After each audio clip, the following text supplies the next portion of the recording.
Hello and welcome to our 2025 Fall Book Buzz. I'm Amanda from Denver Public Library's Central Library, and I'm here with my colleague Dodie to bring you 30 new and upcoming books that caught our attention this season. You can find all of these titles in the library's catalog, and many of them are already available on our shelves. And now, Dodie will start us off with some of our new favorites in literary sci fi thrillers. There's a fresh crop of literary science fiction and thriller titles we want to tell you about. The first is Beings by Alana Masad. The book follows three stories across different timelines: an interracial couple rattled by a UFO encounter on the backroads of New Hampshire, a lonely lesbian writing letters to an ex-friend or more as proof of life, and an archivist trying to connect to these people many years later. Beings is a dazzlingly original testament to companionship, curiosity, and faith in ourselves in times of fear and loneliness. Salt Crop by Yumi Kitase is the tale of three sisters set in the not too distant future where coastal cities are underwater, mutant fish prowl the waters, and pirates control the seas. Two of the sisters sail across oceans to find their missing third sister, Nora, who left 10 years ago to find a way and a place to grow crops and never returned. This is a wistful rumination on sisterhood, friendship, and ecological disaster. Hole in the Sky by Daniel Wilson is an Indigenous people's first contact thriller, a war of the worlds through a 2024 lens. Wilson weaves a stunning and scary story about a unique presence that comes to Earth, or perhaps has always been here, making specific contact with the Osage Nation in Oklahoma. Drawing on Wilson's unique background as both a threat forecaster for the United States Air Force and a Cherokee Nation citizen, this propulsive novel asks probing questions about non-human intelligence, the Western mindset, and humans' understanding of reality. We've chosen a few standout literary fiction titles for you to check out. Angela Flournoy, best-selling author of The Turner House, makes her triumphant return after 10 years with The Wilderness. A millennial novel through and through, this is a story about five Black women and their 20-year friendship as they move through that transition between young adulthood to midlife. Female friendship is at the core of the novel, but other themes such as gentrification, motherhood, politics, careers, and relationships all pack a punch. Similarly, Grady Chambers' Great Disasters is also about friendship, but this time from a male perspective. Six young men from Chicago navigate coming of age amidst alcoholism, classism, and protests all in a post 9/11 world. Chambers examines the male loneliness epidemic, asking, what does it mean to move forward in life, both with and without the people who shaped you? A bit of a genre blender, Anna North's Bog Queen is a fun mix of literary fiction, historical fiction, and mystery. American forensic anthropologist Agnes finds herself in an English bog with a 2,000-year-old body, along with the many people who also want to claim it for themselves. As you oscillate between the past and the present, North takes us on an atmospheric journey, intertwining these two women's fates as well as the fate of the land they all call home. Author of My Sister, the Serial Killer, Oyinkan Braithwaite is back with her new novel, Cursed Daughters. A young woman must navigate her multi-generational family in Lagos, Nigeria, to break a family curse and to prove she's not the reincarnation of her dead cousin. A funny and moving story about love, superstition, and forging your own destiny. The next group of titles we'll look at are biographies and memoirs. It's the 250th anniversary of Jane Austen's birth, so it's the perfect time to dig deep into Jane with Wild for Austen, a rebellious, subversive, and untamed Jane by Devoney Lozer, which honors and explores Austen's writings, life, and legacy.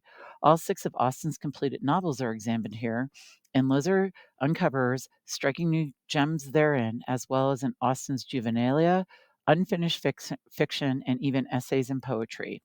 And you know it's going to be fun. The author's roller derby name is Stone Cold Jane Austen. Breaking Awake, a reporter's search for a new life and a new world through drugs by P.E. Moskowitz, is the author's journey that combines drug use for grown-ups along with do nothing as it explores our national mental health and drug use crises. This is a gritty examination which moves seamlessly from Moskowitz's own experience with drugs of various sorts to their traumatic experience living through the 2017 attack on Charlottesville, and their reporting on how people around the United States and beyond form and maintain relationships with a kaleidoscope of prescription and illicit drugs in their day-to-day use. My Name Means Fire by Atash Yahamian is an Iranian woman's coming-of-age story of abuse, war, superstition, and mental health. Growing up in Tehran during the Iranian Revolution and Iran-Iraq War, she felt unsafe everywhere. War was raging outside her door while she suffered physical and psychological abuse at home. Atash developed dissociative identity disorder to cope with the trauma, and readers will learn how this very condition may have saved her life. Margaret Atwood, need I say more? Book of Lives, a memoir of sorts, is the only personal account of her 6 decades of writing, from World War II to the rise of present worldwide authoritarianism. It's her year.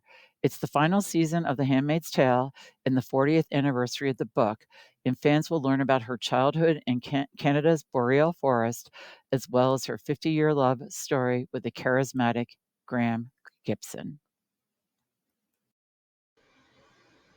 Fantasy fans, never fear, because we have 4 great new titles for you.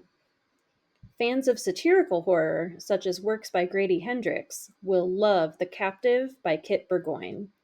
In this horror debut, an anti capitalist revolutionary group kidnaps the heiress to a powerful corporation, only to discover that she's pregnant with the Antichrist and she's about to give birth. Sticking with corporate satire as a theme, Mark Waddell's new book, Colin Gets Promoted and Dooms the World, follows Colin, a low level employee at Dark Enterprises, a hell like multinational corporation. When he strikes a deal with unauthorized personnel to climb that corporate ladder, underdog Colin suddenly finds himself in the not so desirous position of having to save the world. Buffy the Vampire Slayer meets Golden Girls in Jim C. Hines' Slayers of Old. When ancient creatures start wreaking havoc in Salem, Massachusetts, 3 former chosen ones are forced out of their peaceful retirement one last time to save the world. Fans of cozy fantasy will find a lot to love in this funny, feel good fantasy about late life second chances and found family. This is a great choice for new to fantasy readers, especially those who typically like to read cozy mysteries. What if you could relive your life the way you've always dreamed? Greta Perks gets to do just that in The Time Hop Coffee Shop by Phaedra Patrick. Once the star of the iconic Maple Gold coffee commercials, Greta dreams of the perfect life her commercial character got to live. But when a magical opportunity presents itself to do just that, Greta is forced to consider what a perfect life really means in reality. Did we mention that it's the 250th anniversary of Jane Austen? We have another title for you, a delightful time travel rom-com titled The Austen Affair by Madeline Bell. Readers meet C-list teen soap opera actress Tess and Snooty Hugh, an A-list Shakespearean actor, who must get along to make their Northanger Abbey adaptation work. Suddenly, they are transported back in time to the Balfour family estate, and Tess is forced to pose as a widow who is now Hugh's betrothed. What could go wrong? Consider the Consequences by Doris Webster and Mary Alden Hopkins was first published in 1930 and is truly a choose your own adventure book for adults. Readers meet Helen, young and beautiful, and the 2 men who love her. Jed is wealthy and adored by all, but seems determined not to work a day in his life and has already been engaged twice. Hardworking Saunders Mead thinks the world of Helen and would surely treat her kindly, but is as dull as he is dependable. Which suitor will Helen choose? Or perhaps she'll choose neither. Jessie Sutanto does not disappoint with her latest Next Time Will Be Our Turn. Seeing herself in her teenage granddaughter's struggles with identity and acceptance, family matriarch Magnolia Chen tells Izzy her own story of how, as a teen, she was sent by her Indo-Chinese parents from Jakarta to Los Angeles for her education and fell in love with someone completely forbidden to her by both culture and gender norms. Ellery, an American college student who became Magnolia's best friend and the love of her life. Next up are mysteries and thrillers. Susie Dent's Guilty by Definition is a mystery for fans of language and puzzles. Martha Thornhill is the new senior editor for Clarendon English Dictionary after a 10-year hiatus due to her sister's disappearance. Shortly after Martha starts work, letters begin arriving at her office full of clues and word puzzles that hint not only at her sister's disappearance, but also a big secret that she was keeping. Dent is a renowned English lexicographer and etymologist, and the long-standing word expert of Dictionary Corner on the British TV show Countdown. If you've ever wanted to go to Antarctica, Quan Barry's The Unveiling will take you there, though you may want to go at your own risk. Set during Christmas Eve, Stryker, a black film scout, finds herself vastly out of place amidst luxury cruise guests while scouting for film locations in Antarctica. When the trip quickly turns from lighthearted penguin sightings to disaster survivors, the group's secrets, prejudice, and inner demons begin to be unveiled. Donna Freitas's Her One Regret is a feminist thriller that centers on an unspeakable taboo, regretting motherhood. Lucy Mendoza has her dream life as a successful real estate agent, all except one thing: she never wanted her child. One day, Lucy disappears, and her baby is found abandoned in a parking lot. Lucy's best friend, Michelle, is devastated and really scared for Lucy's safety. However, she's also holding on to a secret. Surely Lucy wouldn't stage her own kidnapping to escape living life with her daughter, would she? On to politics, history, and travel. Get on the holds list for We the People by Jill Lepore now. Control of the U.S. Constitution as a living and inevitably changing text has passed from the hands of the people to those of the elites, argues best-selling historian and law professor Lepore in this stylish and clear-eyed study. Partly due to the influence of amendments, the Constitution remains burdened with musty political acronyms, such as the role of the Electoral College in presidential elections, that threaten American democracy. A must-read for these times. Joe Sacco's book, The Once and Future Riot, lays out the dynamics that led to the bloody 2013 riots in the streets of Uttar Pradesh, the most populous and diverse state in India. A Hindu caste called the Yats, presumed to be kin to the Roma, clashed with their Muslim neighbors in a series of riots, and in the end, 63 people lay dead. Sacco has chronicled the urgent histories that define the world around us, from the Great War to Gaza. Here, the award-winning cartoonist turns his masterful visual reportage to a story that is specific to India, but with implications and renaissance for us all. And by the way, Joe's getting out of the war reporting business. His next book will be on the Rolling Stones. Turophiles, this next one is for you. Are you a Comté connoisseur, or does your heart belong to Rogue River Blue? Can you name an award-winning Indian cheese, and would you recognize a cheese iron? If you take your cheese seriously, then One Cheese to Rule Them All, from Carlos Yaquez and Patrick McGuigan, 2 World Cheese Awards judges, is the book you need to live your best cheese life. And FYI, the term turophile comes from the Greek word for cheese, tyros, and the English suffix phile, which means lover.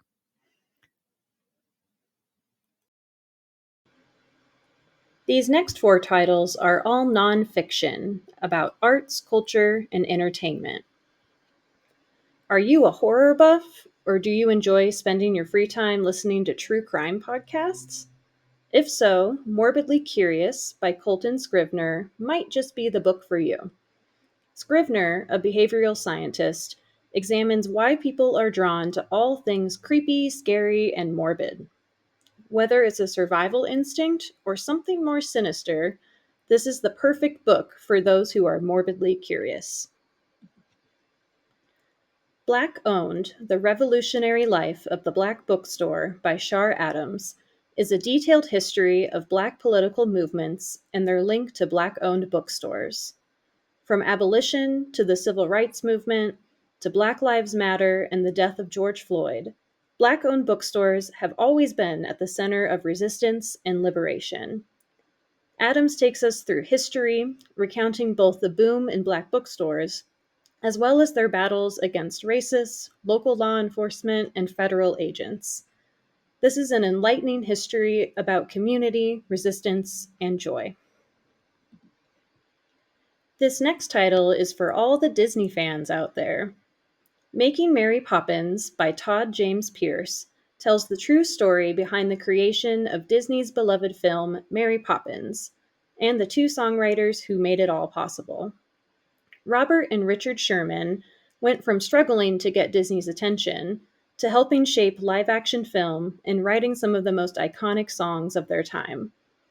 Pierce, a Disney historian and podcaster, brings their story to life, along with fun behind-the-scenes tidbits and anecdotes from Mary Poppins. If you've ever wondered how Barbie became the most famous doll in the world, then Tarpley Hit's Barbie Land is for you. Both a cultural and consumer history, Barbieland unravels Barbie's impact on society and American culture. From her fans who argue Barbie paved the way for women to do anything, to her critics who argue she's a harmful example of Eurocentric beauty standards, Hit doesn't shy away from any of Barbie's secrets. Find out more in Barbieland, the unauthorized history. And on to the West. None of these is like the other, are selected titles. Andrew Hemmert is a Denver-based poet and former axle factory worker, which he does not recommend as a job. His collection, No Longer at This Address, explores place and the psychology of leaving through the inflammatory lens of the American West. The poems visit bison ranches in the Rocky Mountains, converse with collapsed satellites, and find complicated joy among wildfire ash and lost dogs. Most of the poems are relatively short, making this volume easy to pick up and read a poem or two, then marinate. Mark Danielewski hit it big in 2000 with his experimental and cult-inducing title, House of Leaves, and guaranteed you will be hearing a lot about his latest, Tom's Crossing. Set primarily in the mountains surrounding a small town in Utah, this novel is rife with the elements that make Westerns so captivating. A tragic stoic hero, witty banter, a wide frontier, horses, all culminating in a legendary shootout. And there's Ghost. Get on the hold list now for this 1,228 page soon to be classic. On February 4th, 2017, U.S. Forest Service employee and Salida, Colorado resident Brett Beasley, along with a teenage boy, set out from an 11,380-foot high Uncle Bud's hut near Leadville for some backcountry skiing, separating from the group that they had skied in with. They became separated from the group, two fathers and three other teenagers. Beasley eventually succumbed to hypothermia. The whole story has never been told until now, looking at the fragility of life in the wilderness and the human capacity for bravery. Thank you so much for watching. For more great book suggestions, visit denverlibrary.org/recommendations. Or for your own personalized reading list, fill out our short form at denverlibrary.org/reads. Happy fall and happy fall reading.